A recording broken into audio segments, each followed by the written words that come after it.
Phone call తో మీ బంగారాన్ని విడిపించి ప్రెజెంట్ మార్కెట్ రేట్ కే కొని బ్యాలెన్స్ అమౌంట్ ని క్యాష్ గా లేకపోతే సమానమైన బంగారాన్ని మీకిస్తుంది అక్షయ గోల్డ్ హబ్.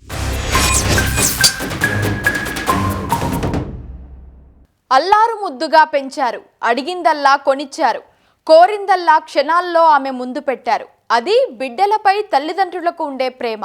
కానీ ఈసారి ఆ యువతి కోరింది కాదన్నారు.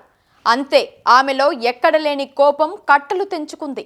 నేను అడిగిందే కాదంటారా అంటూ కక్ష పెంచుకుంది. ఫలితంగా ఇద్దరు విగత జీవులుగా మారారు. ఇంతకీ తల్లిదండ్రులను ఆ కుమార్తె ఏం కోరింది?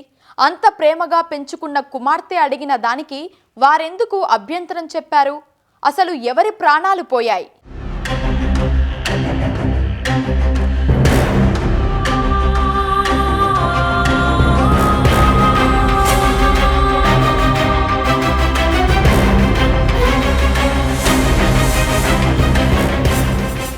తల్లిదండ్రులను మించిన దైవం లేదంటారు.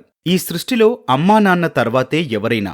అందుకే తల్లిదండ్రులు పిల్లలపై ఎంత ప్రేమ చూపుతారో పిల్లలు కూడా అమ్మానాన్నలపై అంతే ప్రేమ కురిపిస్తారు. కానీ ఇటీవలి కాలంలో ఈ ధోరణిలో మార్పు వస్తోంది. ఎంతో ప్రేమగా చూసుకున్న అమ్మానాన్నలను సైతం పిల్లలు కాదనుకుంటున్నారు. పిల్లల బాగు కోసం చెప్పిన మంచి మాటలు వారికి రుచించడం లేదు. పైగా తల్లిదండ్రులపైనే కక్ష పెంచుకుంటున్నారు. తమ ఆనందానికి అడ్డుపడుతున్నారనిపిస్తే అడ్డు తొలగించుకునేందుకు వెనకాడటం లేదు. వికారాబాద్ జిల్లాలో సరిగ్గా ఇలాంటి ఘటనే జరిగింది. మంచి చదువులు చదివించి తనకు ఇష్టమైన కొలువులో చేర్పిస్తే ఆ వృత్తిని అడ్డం పెట్టుకుని ఏకంగా తల్లిదండ్రులనే హతమార్చింది ఓ కుమార్తె.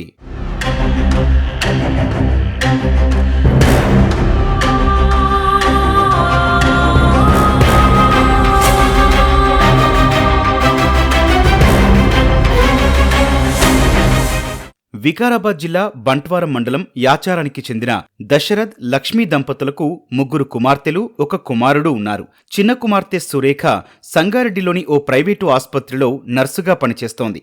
ఈ క్రమంలో ఓ యువకుడిని ప్రేమించింది. ఈ విషయం ఇంట్లో తెలిసి తల్లిదండ్రులు కోపడ్డారు. పెళ్లికి నిరాకరించారు. ఆ అబ్బాయితో మాట్లాడొద్దని పదే పదే మందలించడంతో సురేఖ కన్నవారిపైనే కక్ష పెంచుకుంది. వారి అడ్డు తొలగించుకుంటే తప్ప ప్రియుడిని పెళ్లి చేసుకుని ఆనందంగా గడపలేనని భావించింది. తల్లిదండ్రులను చంపేందుకు పగడ్బందీగా పథకం వేసింది.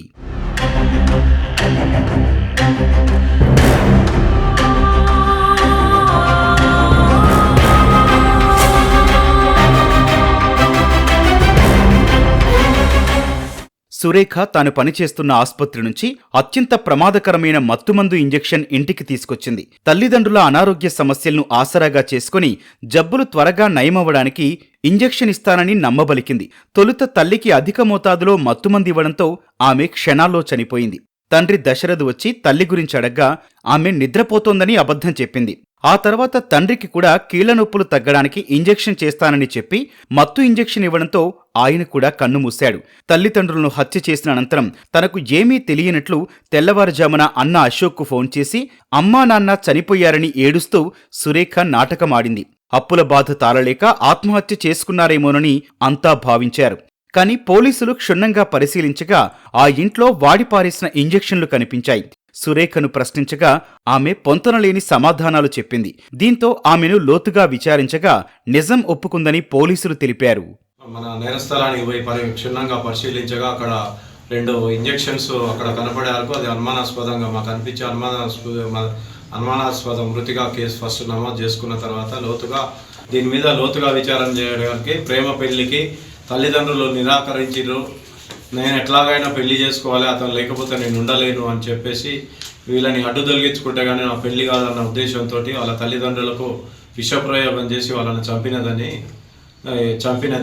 అక్కడ నర్సు చేసేటప్పుడు మా ఐసీ ఇన్ఛార్జిగా ఉన్న సమయంలో మెడిసిన్ ఎట్లా అనేది డాక్టర్ గారు చెప్తుంటే విని ఈ మెడిసిన్ తీస్తే ఇమీడియట్గా చనిపోతారు, ఎక్కువ డోస్ ఇస్తే చనిపోతారని అది మనసులో పెట్టుకొని వాళ్ళని ఈజీగా చంపడానికి ఆ మెడిసిన్ తీసుకొచ్చి తల్లిదండ్రుల మీద విషప్రయోగం పెట్టి చంపినది.